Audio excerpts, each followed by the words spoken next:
প্রিয় দর্শক, এই মুহূর্তে আমি রয়েছি ঢাকা কেন্দ্রীয় শহীদ মিনারে। আপনারা জানেন যে গত 3 দিন যাবৎ কিন্তু শিক্ষক কর্মচারীদের, এমপিওভুক্ত শিক্ষক কর্মচারীদের একটি আন্দোলন চলছে 3 দফা দাবিতে। যে আন্দোলনটি, দাবির মূল যে ব্যাপারটি, সেটি সকল এমপিওভুক্ত শিক্ষা প্রতিষ্ঠানকে জাতীয়করণ করতে হবে এবং পাশাপাশি তাদের মূল বেতনের 20% বাড়ি ভাড়া বাড়াতে হবে এবং পাশাপাশি চিকিৎসা ভাতা ও উৎসব ভাতা বাড়ানোর দাবিতেই কিন্তু তারা গত 3 দিন যাবৎ এই শহীদ মিনার গত 3 দিন যাবৎ কিন্তু তারা আন্দোলন কর্মসূচি এবং বিক্ষোভ সমাবেশ তারা পালন করে আসছেন। আমরা দেখতে পাচ্ছি যে আজকেও কিন্তু তৃতীয় দিনের মতো শহীদ মিনার প্রাঙ্গণে কিন্তু স্লোগানে এবং তাদের দাবি দেওয়ার কথা নিয়ে কিন্তু তারা হাজির হয়েছেন এই শহীদ মিনার প্রাঙ্গণে। এবং দেশের বিভিন্ন প্রান্ত থেকে আসলে শিক্ষকরা এখানে ছুটে এসেছেন, জমায়েত হয়েছেন শুধু তাদের এই দাবি আদায়ের জন্য।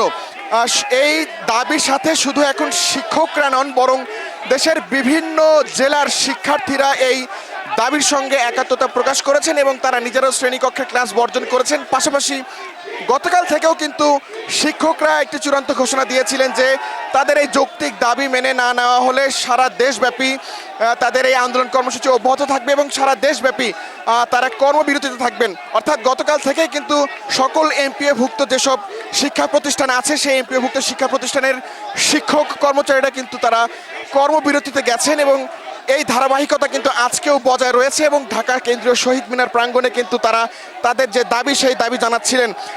এই আন্দোলনের সঙ্গে কিন্তু ঢাকা বিশ্ববিদ্যালয়ের সাধারণ শিক্ষার্থীরাও কিন্তু সংহতি প্রকাশ করে একটু আগে তারা মিছিল নিয়ে বিক্ষোভ সমাবেশের ব্যানারে কিন্তু তারা এসেছিলেন এবং তারা শিক্ষকদের সঙ্গে সংহতি প্রকাশ করেছেন এবং শিক্ষকদের সঙ্গে কথা বলেছেন।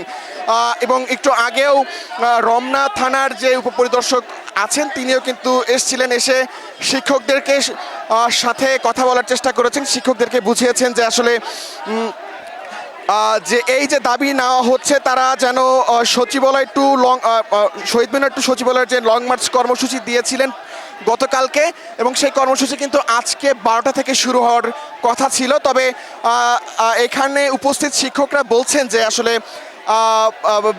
শিক্ষা মন্ত্রণালয়ের পক্ষ থেকে তাদের দাবি মেনে নেওয়ার একটি আশ্বাস দেওয়া হয়েছে এবং সেই আশ্বাসের পরিপ্রেক্ষিতে 12টায় যে লং মার্চ টু সচিবালয় কর্মসূচি দেওয়া ছিল সেই সচিবালয় কর্মসূচিটি এখন পর্যন্ত 2 ঘন্টার জন্য স্থগিত করা রয়েছে। কিন্তু শহীদ মিনার প্রাঙ্গণ তারা ছাড়বেন না।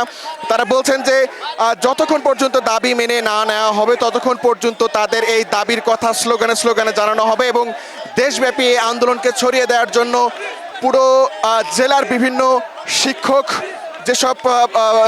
শিক্ষকদের যেসব সংগঠন রয়েছে তাদেরকে এগিয়ে আসার আহ্বান তারা জানাচ্ছেন এবং পাশাপাশি একই সাথে সকল শিক্ষার্থীকেও এই আন্দোলনের সঙ্গে একাত্মতা পোষণ করার কথা বলছেন।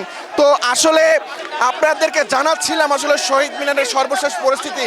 তো শিক্ষকরা যেমনটি বলছেন যে তাদের 3 দফা দাবি মেনে নিয়ে যতক্ষণ না পর্যন্ত একটি প্রজ্ঞাপন জারি করা হবে ততক্ষণ পর্যন্ত কিন্তু এই আন্দোলন থেকে তারা পিছুপা হবেন না এবং ছেড়ে যাবেন না এবং দেশব্যাপী তাদের যে আন্দোলন কর্মসূচি এবং কর্মবিরতি অব্যাহত রয়েছে সেটি কিন্তু চলমান থাকবে।